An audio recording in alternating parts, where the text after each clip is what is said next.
Ahora sí, comenzamos. La apisonadora soviética.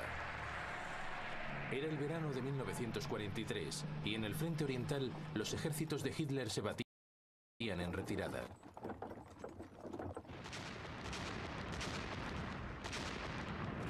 Las furiosas descargas de artillería y ataques de los tanques soviéticos destrozaban las líneas alemanas. A principios de agosto de 1943, el Ejército Rojo había expulsado a los alemanes de las ciudades de Orel y Belgorod.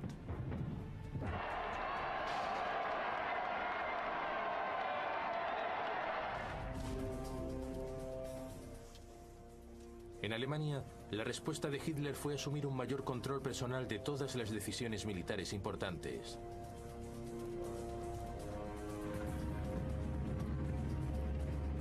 Los efectos se hicieron sentir casi inmediatamente entre las tropas que ocupaban la estratégica ciudad de Kharkov.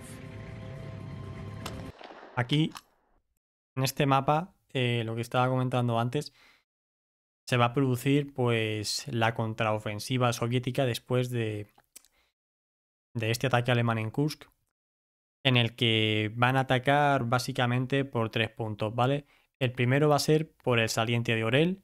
De hecho, es por el primero que atacan y es lo que va a llevar a Model a tener que cancelar su ofensiva a los pocos días de iniciar su ataque, porque ya empieza a notar pues esa presión. Vale, a ver un momento que me estoy poniendo aquí el chat. Vale, porque ya empieza a notar esa presión.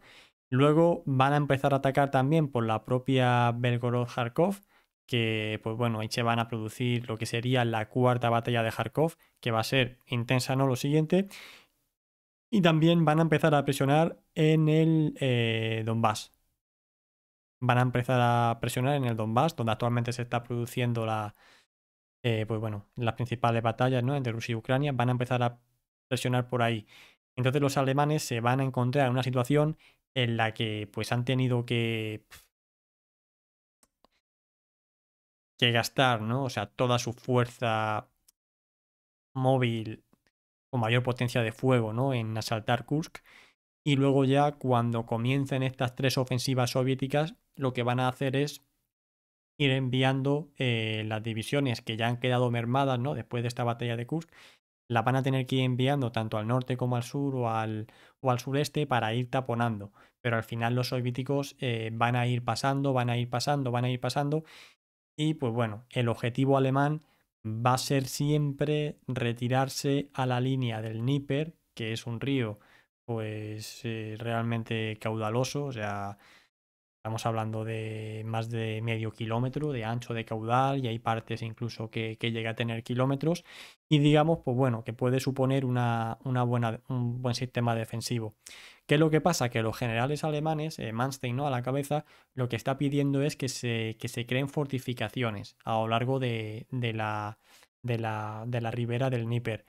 Hitler no va a querer hacerlo, en parte porque, joder, estamos hablando de que más o menos desde Kiev hasta la desembocadura del Níper en el Mar Negro puede haber unos 800, entre 800 y 900 kilómetros.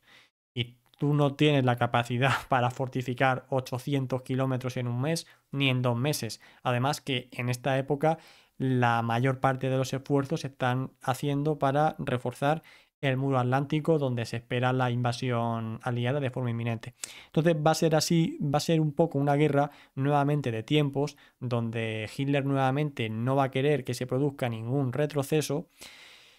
Se va a intentar apuntalar en alguna ciudad como Belgorod, como Kharkov y demás, pero al final pues los soviéticos se van a ir abriendo paso y al ejército alemán no le va a quedar otra alternativa que iniciar una retirada más o menos generalizada que va a durar desde finales de agosto hasta septiembre, durante todo un mes, en el que se empiece a alcanzar la línea del Dnieper y bueno, pues van a tener la esperanza de aguantar allí durante bastante tiempo, pero bueno, como vamos a ver, no les va a durar, no les va a durar mucho.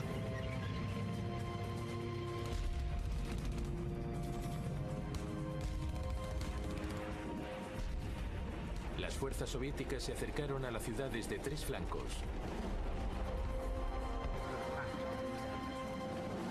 El comandante alemán Erich von Manstein ordenó una retirada táctica. Hitler revocó la orden de inmediato.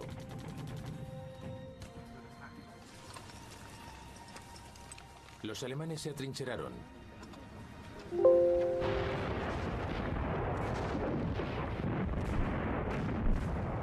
Al principio pareció funcionar. Durante varios días repelieron los repetidos ataques soviéticos.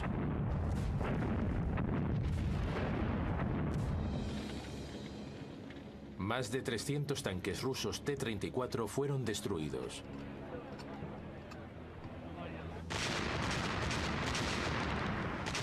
Claro. Pero a finales de agosto de 1943, las posiciones alemanas se habían visto desbordadas.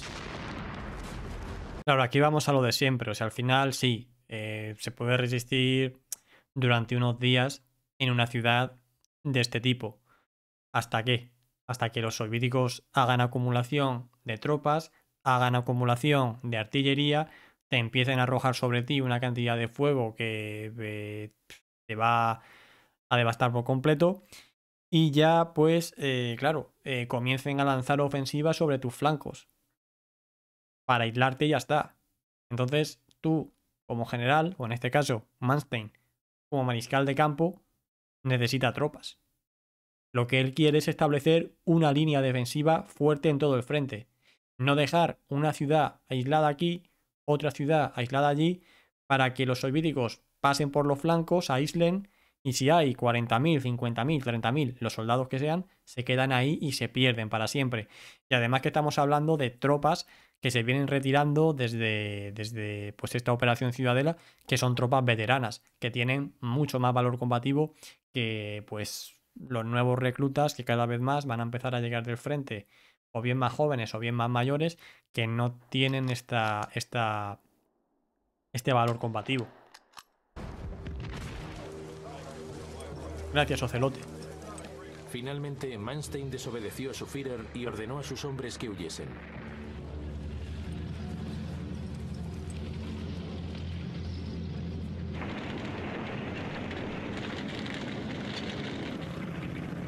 El ejército rojo se adentró en las ruinas de Kharkov al día siguiente.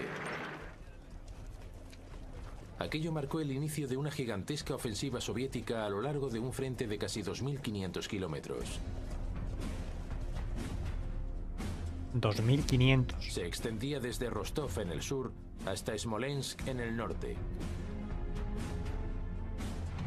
2.500 kilómetros de frente.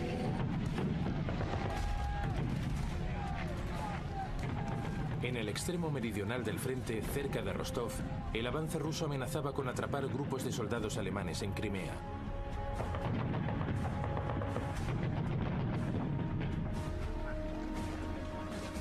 Una vez más, Manstein solicitó permiso para la retirada. La única respuesta que recibió fue un mensaje de Hitler: no haga nada, yo mismo iré allí. Pero nunca lo hizo.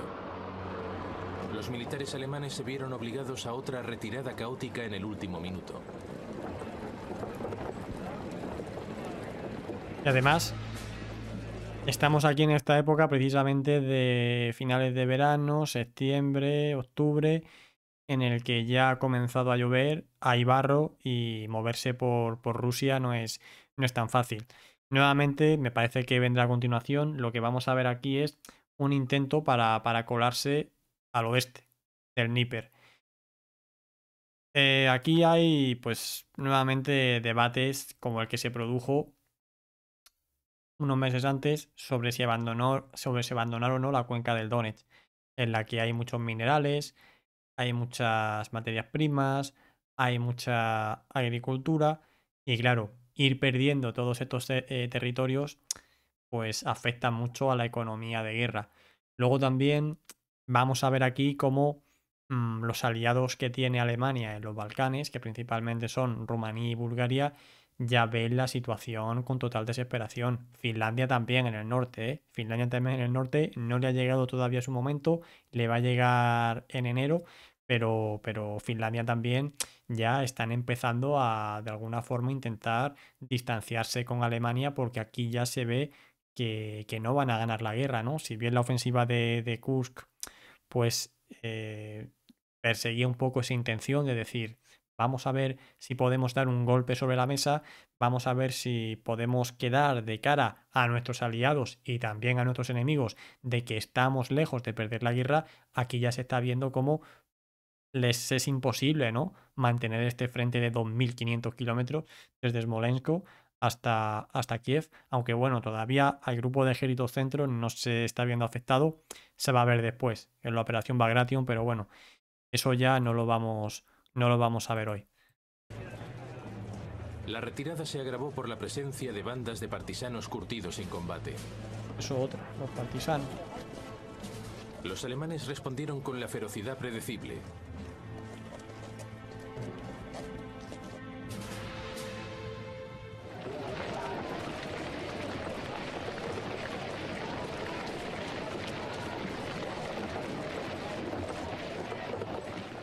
Mientras tanto, en la parte central del frente, los alemanes se retiraban cruzando el río Dnieper. En su huida volaron más puentes, convirtiendo el río en una formidable línea defensiva.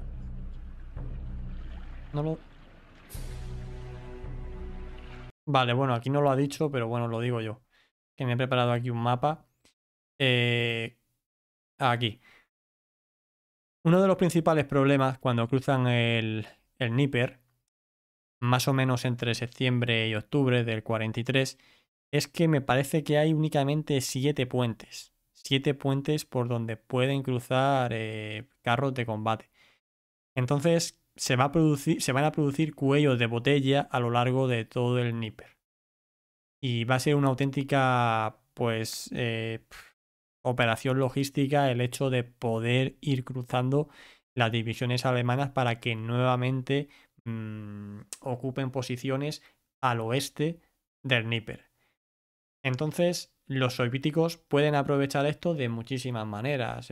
Pueden bombardear con aviación estas concentraciones de tropas alemanas, cuellos de botellas que tienen que hacer, y luego, sobre todo, entre puente y puente por el que los alemanes no pueden cruzar, ¿no? Y a lo mejor hay un tramo de 100 o 200 kilómetros donde no hay nadie y porque los alemanes están cruzando por un extremo y por el otro, pues se van a producir vacíos que los alemanes van a tardar en poder enviar tropas y entonces los soviéticos van a poder cruzar y van a poder establecer pequeñas cabezas de puente que progresivamente se van a ir haciendo más y más grandes. Pero bueno, todo eso imagino que lo va a comentar ahora. A ver, sigo con el vídeo. Posteriormente se atrincheraron en la orilla occidental. La respuesta de Stalin fue ofrecer la mayor condecoración de la Unión Soviética al primer soldado del Ejército Rojo que cruzase el río. A principios del otoño de 1943 ya se habían establecido varias pequeñas avanzadillas en la orilla controlada por los alemanes.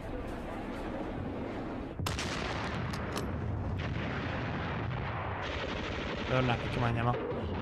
Ya le he dicho que le llamo ahora. Pero allí se toparon con la decidida resistencia alemana. Los combates se extendieron por todo el Dnieper a lo largo de octubre de 1943.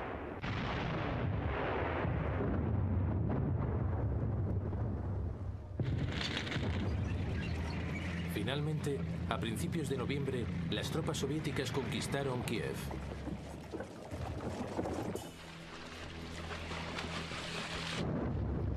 A lo largo del río, los alemanes fueron expulsados de sus posiciones defensivas y se vieron obligados a retirarse más hacia occidente. Lo va a decir ahora.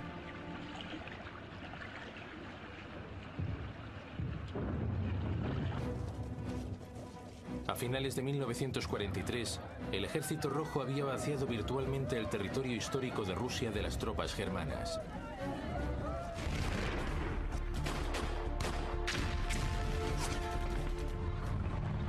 principios de enero de 1944, Vale, bueno, voy a dejar el mapa y corto aquí. Vamos a ver. La fase de asegurar posiciones sobre el Dnieper va a durar más o menos hasta finales del 43. Y ya a partir de principios del 44 va a ser cuando el ejército rojo se lance, ¿no? No es que cruce definitivamente el Dnieper, porque como voy a explicar ahora, ya lo había cruzado, ¿no? En 3 cabezas de puente. Pero va a ser ya cuando inicie sus ofensivas hacia el interior de la retaguardia alemana. Entonces, a ver si lo podemos ver aquí con estos mapas que he preparado mejor. Vale, aquí como estáis viendo, aquí en el Dnieper, una de las primeras cabezas de puente, ¿no? Que lo ha comentado, que cae Kiev en noviembre del 43, aquí ya se va a sentar una cabeza de puente considerable, digamos al oeste de Kiev. Luego van a sentar otra muy importante aquí en Kamianske, que esta va a ser, como vamos, bueno, no voy a adelantar acontecimientos. Y luego también aquí en Cherkasy, que aquí no lo he reflejado en este mapa, pero en posteriores sí, también van a abrir otra cabeza cerca de Cherkasy. El principal peligro que van a tener los alemanes, como estáis viendo aquí, es que las tropas principalmente del sexto ejército Panzer, del sexto ejército y del primer ejército Panzer queden aisladas, porque se van a ir quedando en este saliente del Dnieper que cada vez se extiende más hacia el este y los soviéticos se están colando desde el norte hacia abajo y están en peligro continuo de quedar cercados en todo momento. Nuevamente, esto es como todo, ¿no? Si bien antes la premisa de Manstein era retirarse hacia el Dnieper, ahora ¿hacia dónde se va a querer retirar? Hacia el Bug. Luego también va a querer sacar las tropas del 17º ejército alemán del general Janecke para perder Crimea, pero poder reforzar otros sectores pues más o menos por la altura de Kiev, Cherkasy, meterlos en retaguardia por Vinicia, Uman, Zitomir, por ahí, para poder tener tropas para poder repeler las ofensivas soviéticas. Nuevamente, ¿qué es lo que pasa? Que no se quiere perder Crimea. ¿Por qué? Porque si pierdes Crimea ya le estás dando todo el control del Mar Negro a los soviéticos y de ahí ¿a dónde van a poder atacar? Pues a tus dos aliados, a Rumanía y Bulgaria, y sobre todo a las plantas de petróleo de Ployestic en Rumanía y bueno, con eso te hacen polvo. Y ahora nos vamos, que imagino que lo que va a comentar el vídeo, a esta primera ofensiva que van a lanzar los soviéticos en la zona ya en enero del 44, que os lo adelanto ya, va a ser en el sector de Kiev, donde se van a abrir paso por un frente de ancho de unos 200 kilómetros y van a hacer polvo a los alemanes en esta zona. Pero bueno, vamos a ver qué tal nos lo presentan en el vídeo. Las fuerzas del primer frente ucraniano avanzaron desde el norte hacia la ciudad de Korsun.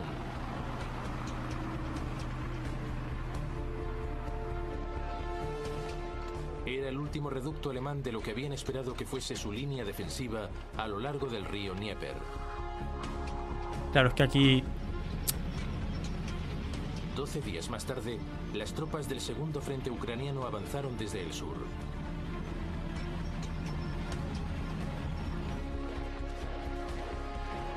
El ataque siguió el patrón soviético ya habitual. En primer lugar, se agrupaba un número impresionante de tropas.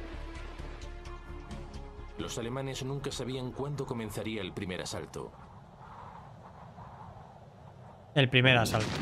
Aquí van muy adelantados, o sea, evidentemente es un documental de la tele y se están saltando muchas cosas. Pero básicamente, lo explico yo aquí con estos mapas, lo que pasa cuando los soviéticos van a abrir el frente aquí al oeste de Kiev, que van a llegar hasta Zitomir y Korostén, pues no atacan únicamente ahí. O sea, Manstein va a hacer esfuerzos por reforzar esta zona. ¿Qué es lo que pasa? Que para reforzar esa zona va a tener que sacar tropas del primer ejército Panzer que se encuentra pues en este saliente. Entonces, una vez que comienza a maniobrar con sus reservas para arriba y para abajo, lo que hacen los soviéticos es que van a atacar de forma simultánea tanto al norte como al sur.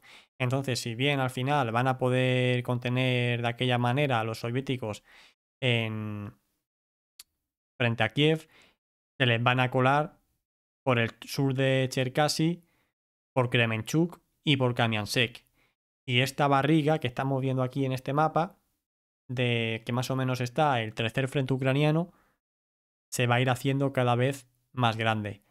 Hasta que, a ver si aquí lo tengo en otro mapa.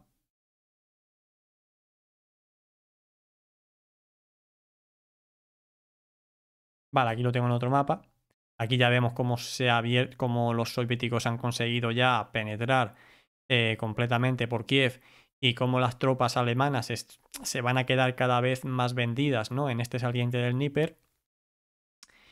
El primer ejército Panzer tiene que cambiar su posición y el octavo ejército va a pasar al sur.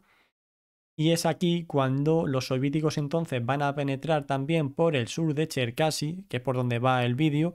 Y una vez que penetren por el sur de Cherkasy, van a iniciar una ofensiva desde el sur de Cherkasy y otra desde el sur de Kiev, que van a acercar aquí en la famosa bolsa de Cherkasy, que hablo de memoria, me parece que van a quedar cercados unos entre 40 y 50.000 alemanes. Y nuevamente pues estamos ante una situación catastrófica para los alemanes. Posteriormente, se producía una devastadora descarga de artillería.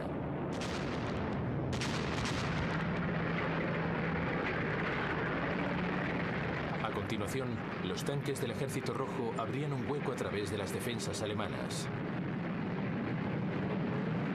Lo único bueno de este documental que ponen Y bastantes por último, mapas. actuaba la infantería. O sea, no son muy exactos, pero ponen mapas. En Korsun, quedó claro desde el primer momento que los alemanes se iban a ver superados.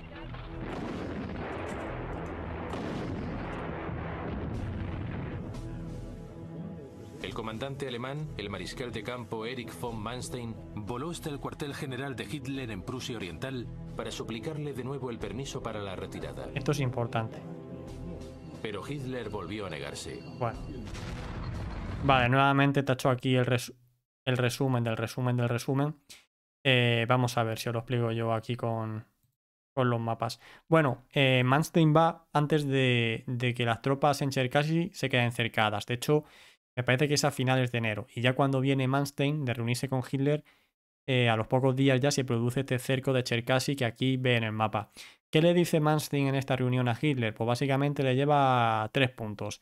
El primero es una retirada general de toda la línea, que ya como veis aquí en el mapa, bueno, este mapa como digo es cuando ya se produce la bolsa, pero pues, no está muy allá, o sea, está más o menos igual, pero sin cerrar esta bolsa, cuando se están reuniendo.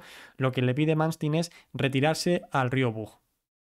No lo nombra así tan claro, pero retirarse hacia el río Bug.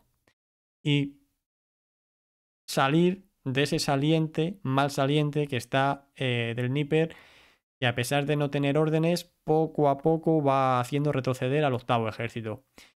Luego también le pide evacuar Crimea. Y otra cosa que también le pide es que se nombre a un comandante en jefe del frente occidental que se encargue de todo, sin injerencias del líder alemán y tal, para que una persona, un mariscal de campo alemán, un general, lleve toda la dirección y de las operaciones y demás. Evidentemente todo esto es rechazado tal, y además el propio Manstein se va a ofrecer voluntario, ¿no?, para ocupar este puesto. Todas esas peticiones propuestas son rechazadas y Manstein va a volver a la zona y nada más volver se va a producir este cerco en Cherkasy. Manstein nuevamente va a poder ir sacando tropas del resto del frente, va a reunir a unas 7 divisiones Panzer, bastante desgastadas, pero 7 divisiones Panzer, entre la que está la lista andarte, y lo que va a hacer es que pues va a lanzar una ofensiva tanto interior como exterior que va a poder rescatar a las tropas que están cercadas en Cherkasy. Pero claro, para hacer este tipo de operaciones tienes que debilitar todo el frente y por supuesto los soviéticos aprovechan para pues seguir abriéndose paso, ¿no?, en otros puntos. A ver, vamos a continuar.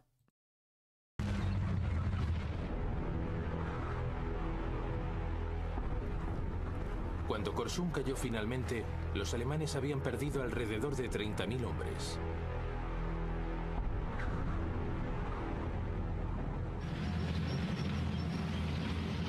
Las fuerzas del Ejército Rojo avanzaban cada vez a mayor velocidad.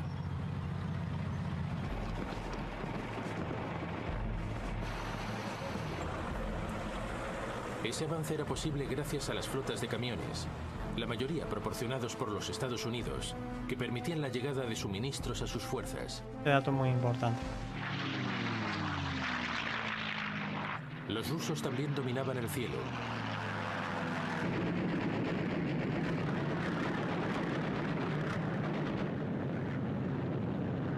Los cazabombarderos Stormvik de las fuerzas aéreas soviéticas provocaron graves daños entre los blindados alemanes y las columnas de suministro. Luego también van a ser clave en Bagration. Pero Hitler se negaba a contemplar la posibilidad de la derrota y anunció una nueva versión de su política de no retirada.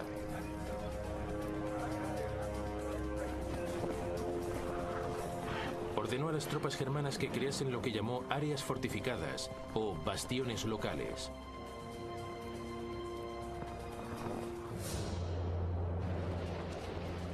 Una de las primeras pruebas de esa nueva estrategia se produjo cerca de la ciudad ucraniana de...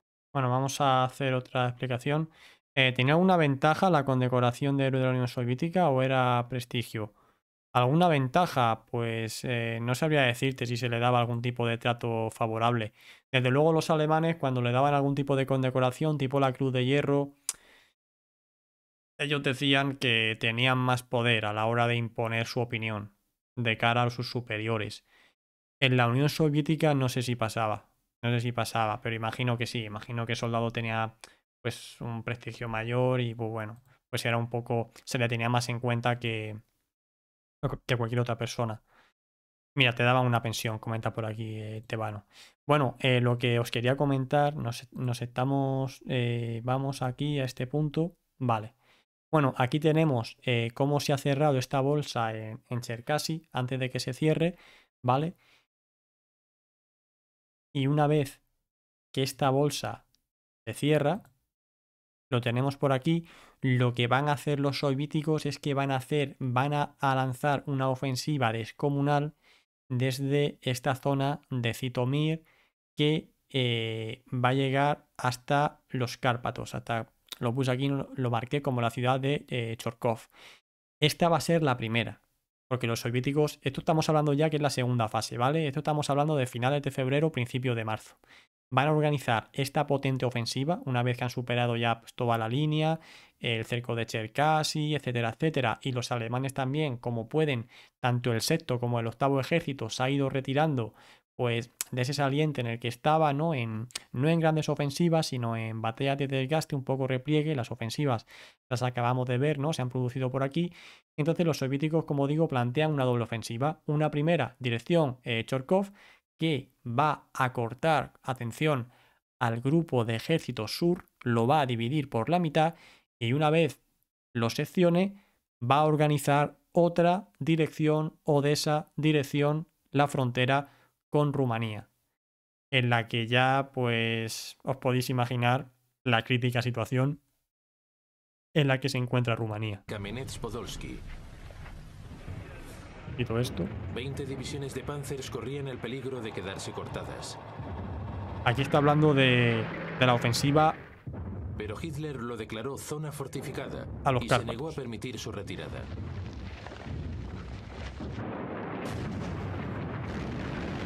Básicamente lo que quería Hitler así a grosso modo con esto de las ciudades fortalezas y demás es establecer un núcleo donde los soviéticos tuvieran que concentrar al mayor número de tropas posible para tomar esa ciudad que estaba muy bien defendida por los alemanes, y con esto le daría tiempo al resto del ejército alemán o bien a asentarse mejor en la nueva línea defensiva o bien a poder iniciar un contraataque para rescatar a esas tropas cercadas en la ciudad fortaleza. Eso por un lado. Luego por otro lado, generalmente estas ciudades fortalezas eran sitios muy céntricos, ¿vale? Sitios céntricos de comunicación, por donde pasaban carreteras, vías de ferrocarril y demás. Por lo que, teniendo esa ciudad, estabas haciendo que el avance del enemigo fuese más lento. Ya sea por una razón o por otra, el objetivo de estas ciudades fortalezas es retrasar lo máximo posible el avance soviético por todos los medios.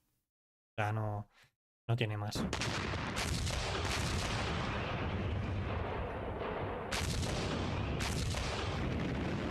En medio de los cruentos combates, se produjo una violenta discusión entre Hitler y Manstein que se veía entre la espada y la pared.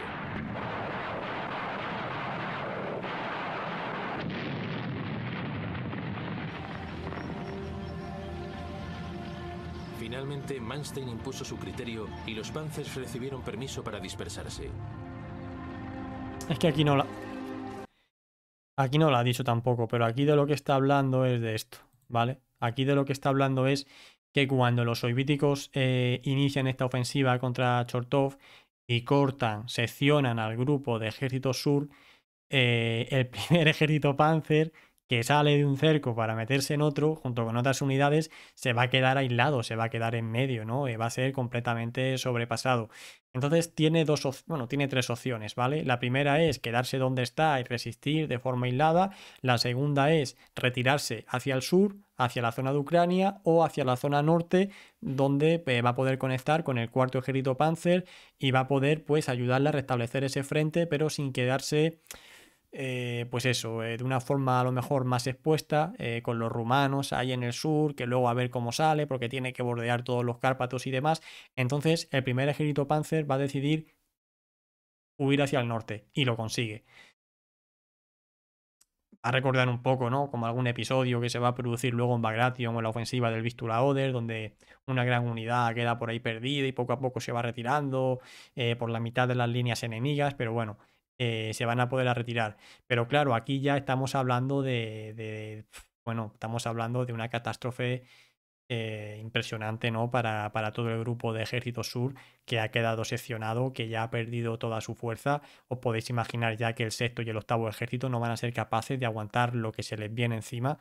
Y ya pues la lealtad de Rumanía pende de un hilo. De hecho, durante esta época se van a producir muchas reuniones muy subidas de tono, ¿no? Entre Hitler y Antonescu, que es el líder de Rumanía. Y a todo esto, ¿no? Mientras todo esto se está produciendo, el 17º ejército alemán pues sigue en Crimea. Sigue en Crimea, en el que si estuviese bien equipado y con buenos suministros, la defensa sería relativamente fácil, porque únicamente te pueden entrar por aquí, ¿no? Por el sur de Jersón y por el estrecho de Kerch.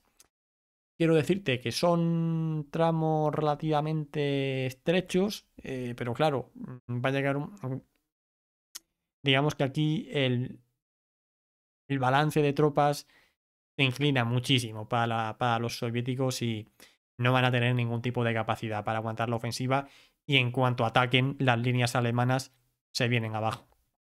No sé si lo explica aquí, imagino que sí.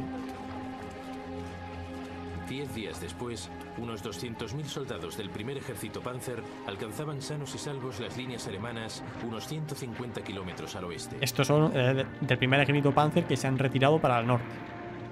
Pero habían perdido la mayor parte de su equipamiento pesado y sus armas. Las solicitudes de retirada de Manstein habían agotado la paciencia de Hitler. El mariscal de campo fue despedido. Creo que es el 30 de marzo. ¿Vale? Es cuando se produce esto. Y aquí va a ser cuando viene Walter Model a hacerse cargo de la situación, pero el grupo de ejércitos sur ya lo dividen en dos. Grupo de ejércitos Ucrania Sur y grupo de ejércitos Ucrania Norte.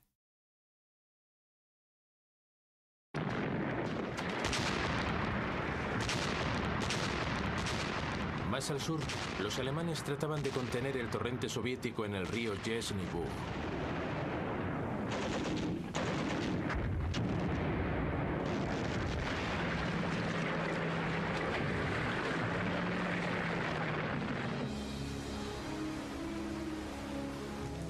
Aquí es en esta fase, bueno, ahora no, que ahora ya ha sido destituido, pero previamente lo que hemos estado viendo, ¿no? De todas esas ofensivas que los soviéticos han lanzado entre enero y febrero del 44 sobre el Dnieper, aquí es cuando Manstein dijo que el ejército rojo era como una hidra, porque acaba como con muchas cabezas y él, pues claro, él tenía unas reservas Panzer limitadas, y cada vez que las enviaba a un sitio y cortaba una cabeza, frenaba un poco la ofensiva soviética en ese punto, le salía otra cabeza por el sur, le salía otra cabeza por el norte, y aquí es cuando dijo él que el ejército rojo era como una hidra. a la que no para de cortarle cabeza. De soldados quedaron atrapados tras las líneas rusas en el puerto de Odessa, en el Mar Negro. También ellos corrían el peligro de quedarse cortados. A principios de abril de 1944, Hitler lo declaró zona fortificada. Está hablando ya de esa segunda ofensiva Pero que va a dirección alemanas le ignoraron y huyeron de la ciudad. Odessa, Rumanía. Pocos días más tarde, el 10 de abril, Odessa era liberada.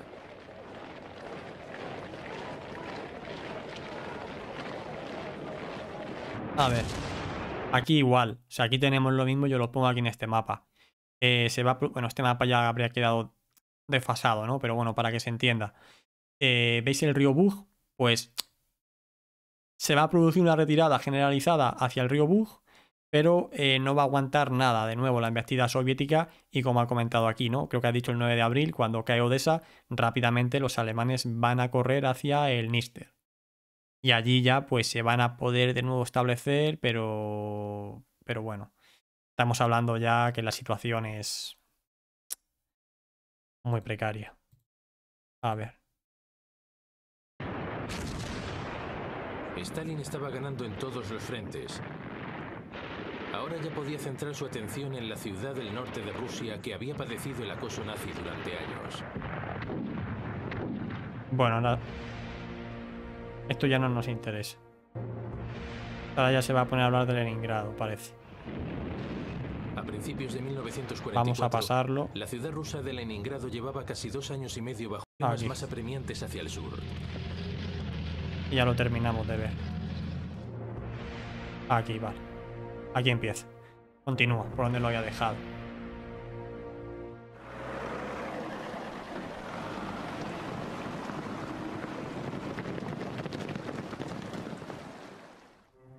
La ofensiva del Ejército Rojo en Ucrania a finales de 1943 había atrapado a 120.000 soldados alemanes en Crimea. Y rumanos. Hitler, una vez más, había rechazado darles permiso para retirarse. Ahora solo les quedaba esperar la avalancha soviética.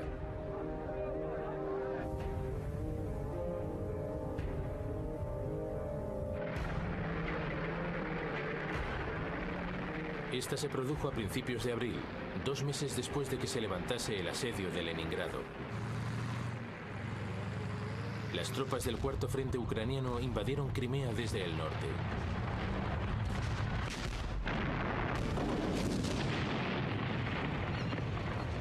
Al mismo tiempo se produció un ataque de distracción por el extremo oriental de la península. Vale, aquí lo que os he comentado, aprovecho el mapa. Los soviéticos atacan desde el norte y desde el este, igual, o sea, las defensas alemanas se vienen abajo conforme atacan. Y ya pues va a ser una carrera más o menos ordenada hasta Sebastopol, que no se ve porque la estoy tapando yo aquí con la esquina, pero digamos que está aquí en el pico sur de Crimea. Y bueno, recordemos que en abril realmente esta posición ya ha quedado aislada. O sea, aquí ya no hay ningún tipo de opción de resistir y demás. Lo único es eso. Lo único era negarle a los soviéticos pues la posesión de Crimea, que le da acceso ya a todo el Mar Negro, que le da opción a atacar las costas rumanas y búlgaras más fácilmente, pero lo cierto es que, bueno, que ya teniendo todo lo que tenían, que ya se habían abierto paso por toda Ucrania occidental y ya estaban en el Dniester, pues bueno, esta posición, como digo, estaba más que vendida. Lo único positivo que, bueno, a la hora de suministrar y demás, como lo podía medio encargarse la flota rumana, siempre es más fácil suministrar por vía marítima que por vía aérea. Por eso luego también en Curlandia, que también se va a poder suministrar vía marítima, el ejército alemán, el grupo de ejércitos norte o el posterior grupo de ejércitos Curlandia, pues bueno, no la va a pasar tan mal como lo que pasaron en Stalingrado.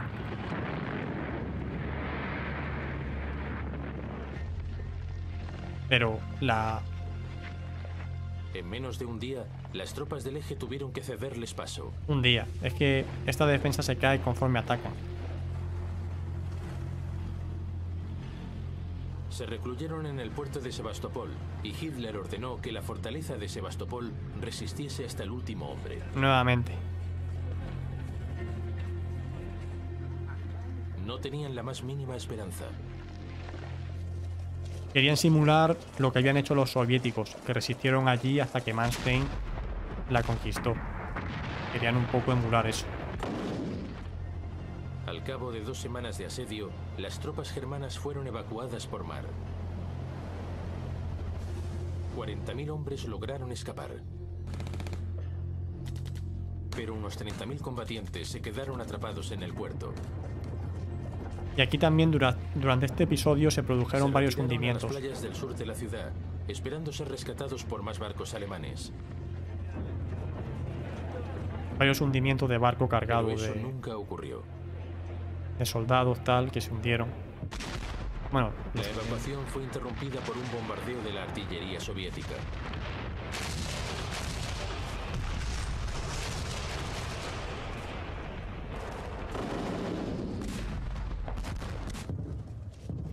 Tres días más tarde, los alemanes se rindieron. Vale. Mientras tanto... Vale, pues aquí hemos visto ya, luego ya imagino que va a hablar de la operación Bagration, pero eso ya lo veremos en otro programa porque los que vaya haciendo quiero que sea más corto para poder explicar yo más, porque si pongo aquí un vídeo de que estos suelen durar unos 50 minutos, más otros 50, 1 hora y pico de explicación, se nos vamos aquí 3 horas y luego, bueno, lo tengo más fácil para ir separándolo por operaciones. Pero básicamente pues hemos visto cómo cayó toda Ucrania occidental, que ya digo, tengo preparado un programa en mi canal para subirlo la semana que viene para verlo de una forma más amplia, ¿no? Con todos estos mapas que os he puesto aquí y con muchísimos más. A ver, un momento que me cambio aquí de escena. A ver, aquí, vale, un momento. Ya me he cambiado aquí de escena. Interesante analogía de la hidra. Sí, Nial, es lo que comentó. Es lo que comentó precisamente por eso, porque ya lo verás luego en mi canal de una forma mejor que bueno, que lo que hemos visto aquí, de cómo va a ser una ofensiva tras otra, a cada cual más potente. Y aquí tenemos de alguna forma la primera piedra, no piedra, el primer indicador de lo que se les va a venir luego encima a los alemanes en Bagration, en el grupo de ejércitos centro, porque si bien aquí más o menos pueden aguantar, y evidentemente desde agosto del 43 están retrocediendo, pero centrándonos en estas operaciones que empiezan a principios de enero, desde enero hasta marzo los alemanes están retrocediendo, ¿vale? Pero son 2 meses donde retrocederán, pues no lo sé, lo podemos calcular aquí en el Maps. A ver, más o menos el retroceso es de unos entre 500 y 600 kilómetros, dependiendo del punto, entre 500 y 600 kilómetros. Pero vale, es un retroceso de 500-600 kilómetros en 2-3 meses, de una forma más o menos ordenada,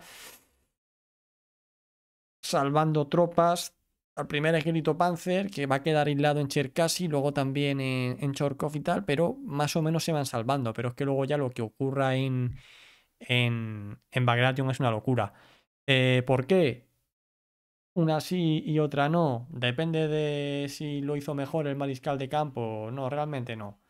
Realmente es porque Manstein todavía en esta etapa tenía divisiones Panzer con las que poder contraatacar y luego pues en el grupo de ejércitos centro no va a haber divisiones Panzer con las que contraatacar.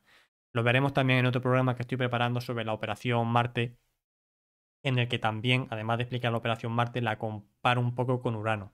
Es decir, ¿por qué los alemanes no se pudieron defender bien de la Operación Urano y fueron cercados en Stalingrado, mientras en la Operación Marte, en el saliente de Razev, sí pudo Model defenderse, joder?